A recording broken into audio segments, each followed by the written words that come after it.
Good evening, welcome to the Professor Maima Show. Hope you're doing well wherever you're watching me around the world. Please subscribe, share, and like this video. So we're moving on to the weekend. I hope your weekend will be good. So here in Kenya, the president of Kenya, William Samoei Ruto, fired his whole cabinet and now is looking for new ministers.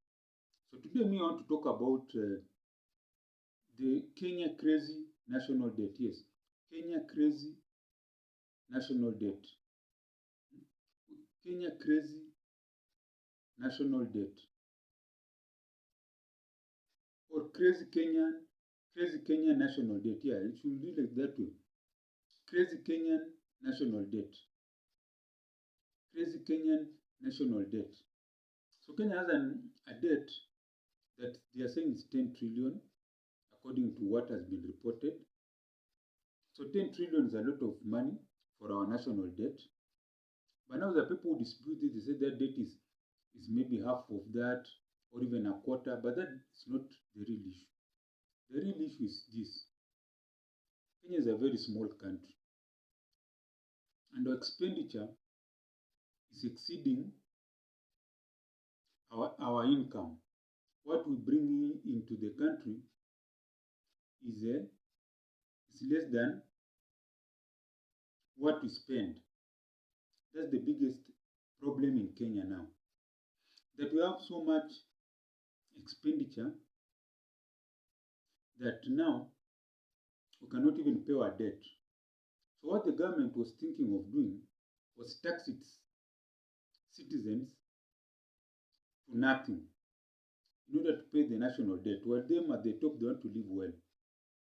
So now, what should be happening in Kenya? We should be producing more so that we can cover everything, isn't it? So to do that, first of all, the Kenyan government has to have concrete strategies on how to reduce expenditure. We cannot be using all the revenue we get to pay salaries, like 60% goes to salary, the other 20% infrastructure, and then another 20% you are paying debt. It cannot be like that, whereby most of the money is just spending. It's like you in your house. You're running $100. $60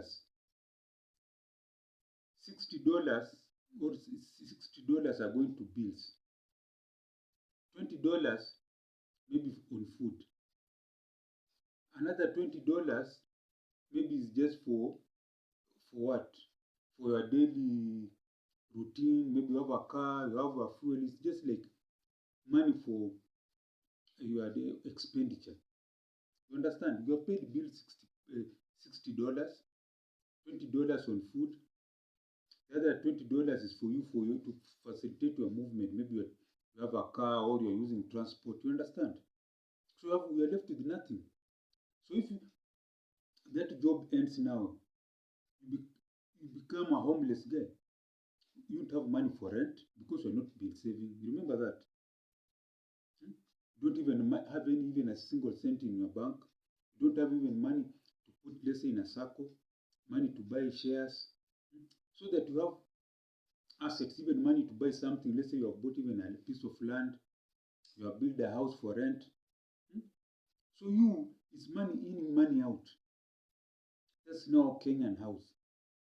Kenyan is a country that's living, I don't know how can I put it, that is living on loans. Purely loans to survive.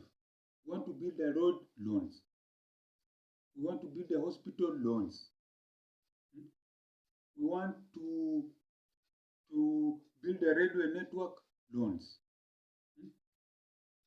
We want to build schools. We want to change your education system, loans. We have become a country that relies on loans. And these so-called multinationals that, how can I put it? These so-called multinationals that give loans, they're like Shylocks. They're what? Shylocks in suits. There's no difference between those IMF, World Bank, and local Shylocks who come for you at night with goons to take your things in the house if you don't pay back the small loans. Hmm? So that's what I'm saying. Crazy Kenyan national debt. We have a crazy national debt.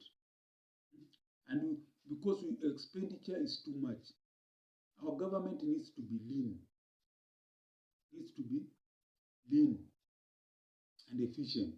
Reduce the ministries. The counties they are for now, let them be. Because of our history, you know why you came up with the counties. Many people know that. So you make your ministries smaller, fewer. You reduce the parastatals. The money that will be saved, use it for running government. Then I've always asked myself, the biggest resource in Kenya is land and its people. We don't have minerals like our neighbors. They have oil. Other countries have gold, diamond. But some of those countries are in war. So those minerals are like a curse. But God has given us real things. Land. What to say? It's people. It's people. So we have land and its people. Human resource. Skilled and unskilled labor. So what do? You go for the low-lying fruits. First of all, agriculture invest heavily in it. Let our farmers for the next 3-4 years receive free fertilizer and free seeds. Where will these things come from? Our universities. Give them money. Our countries don't even, our country Kenya doesn't even give money for research. But yet they have billions for useless things. Put some serious money in our universities and research institutions and give them deadlines. Say, you know what? We need seeds that we can give to our farmers that are hardy, they can grow in any condition. Yes. Talk to the Ministry of Water. We want you to harvest all the rain that comes in, that falls in our country. I don't know how they are going to do it, but to give them the money. We have great scientists, creative minds. In fact, we have scientists, top scientists, have sharp scientists. They will create a way in which you can harvest all this water and ensure that this water is pumped to those areas whereby the rainfall is not so reliable. So that when the water is pumped, the whole of Kenya is farming year long. People don't have to be sitting in their farms waiting for rain. Just ensure that everywhere the water that has been harvested, let's say in a place like Nairobi, because you can integrate the drainage system, collect all the water in a place, underground, cleaned, washed, made clean, and then purified, pumped to those counties, neighboring counties where people have problems because of unreliable rain, but they're very hardworking. Give them the water year long. So that there's no one in Kenya who's crying of food. In fact, that will solve this problem of water scarcity. Can you imagine a country like Kenya with all these years of development? People have to wait for water to be brought by tanks, water tanks. So as if we are living in the medieval times. Ensure that water is harvested, and also ensure that the water we use in our homes, it can also be cleaned and used in other ways. But first of all, start with rainwater harvesting. Harvest everything. So that water can be there for 4 months before we wait for the rain. So once this goes into those farms, will be agriculture the whole year long. Make value addition industries. Now that's how now we empower more people to work, more companies to come in Kenya, more exports. Instead of just importing everything plus toothpicks, we're also exporting, earning money. When this money is come and is being, now you go to social programs, free education from nursery to university. Our universities are full of students, teachers, lecturers are paid well. More money is circulating in the economy. So now if you start increasing people's taxes to pay the debt, people will understand because the money is there. If someone is earning, let's say 10,000 per month, not even 10,000, maybe even 100,000 per month, and is being taxed 20,000, you will say, okay, it's going for a good cause. But it cannot be you are being taxed 30,000 and you are not seeing it. Transport system is dead.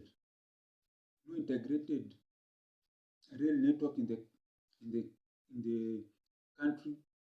No way of telling these chaotic matatus that come together, create circles, we give you electric buses. As you pay back slowly, you also make big profits. So there's serious bus system, serious rail system, free education, a robust agricultural sector that's doing well, creating jobs for young people. Then technology, universities were inventing things.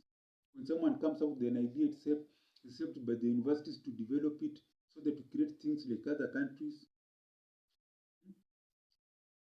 So that's what I'm saying. Crazy Kenyan national debt. This needs to end. So, this is the Professor Maima Show. If you liked what I've said on this channel, please send something on the mobile M-Pesa down there. +254 769 729 327. I'll repeat again. +254 769 729 327. And as I always say, Gwaheri ya kuonana, gwaheri.